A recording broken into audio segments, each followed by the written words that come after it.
honored to be here today at the launch of this film in our country.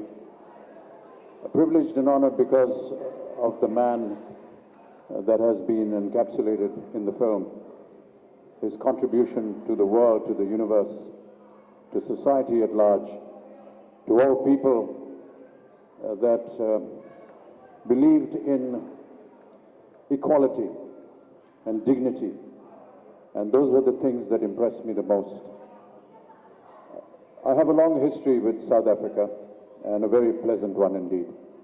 And today is just a very formal moment, but I know that there have been many occasions with not just the people of South Africa, but indeed Mr. Nelson Mandela himself.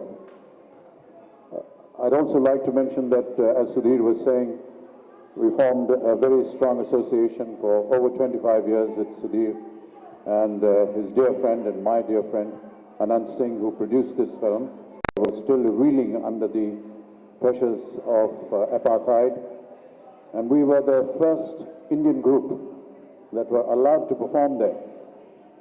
And this was possible primarily due to the efforts made by Mr. Nelson Mandela, a very prominent leader. I was in South Africa at that time, and we felt that it was only right for us to go and pay our condolences.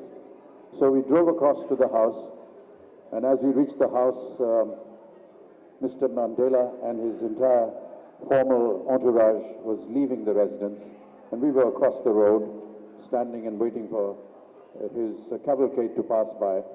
He was about to get into his car when he got out, and he noticed me across the road, and I was surprised that he could notice me. And he called out to me to ask me to come over.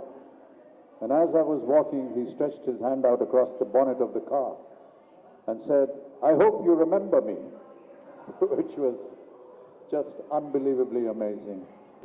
To be the first ones to view this sort of film that dedicates itself to the life of a martyr, a life of an icon, whose spirit is always undying and remain amongst us as a motivating and inspirational. This is a very important story to each and every South African, and I was born in the 80s during apartheid, and I grew up hearing so many stories about Nelson Mandela, and for me to be part of his story. To refer to documentaries, but with Evelyn there wasn't much, so I had to rely on the family, which they were very kind enough to open up and tell us stories that we didn't read about, things that we never knew, and also for me as an actor, making the right choices, understanding what it meant to be a woman back then and to be married to someone who would change the world one day, and I have no idea at the time was exciting. Also during the circumcision period of initiation into manhood, the crossover, the transition, we have this white paint that's put on you, which is called Inmeke, it's Xhosa. No, I mean, the name represents a troublemaker. It means literally to pull the bush, which sort of stirs up the dust, so how do they tell you were a troublemaker? I'd like to know about Mr. Mandela, that why was he nicknamed that? Well, do you know what? It's people who are not sort of confined to one space. It's people who will not let the rule of the time be your only rule. It's people that have their own free will, that they have their own thinking, that will do as they list. Getting to know the man at a stage where he had the potential to change the country. At a stage where we don't know him at that stage yet. He's still a 16-year-old initiate, still a 16-year-old boy who becomes a man. The man that we don't know completely, and that's the man that it's like dynamite that hasn't been lit yet.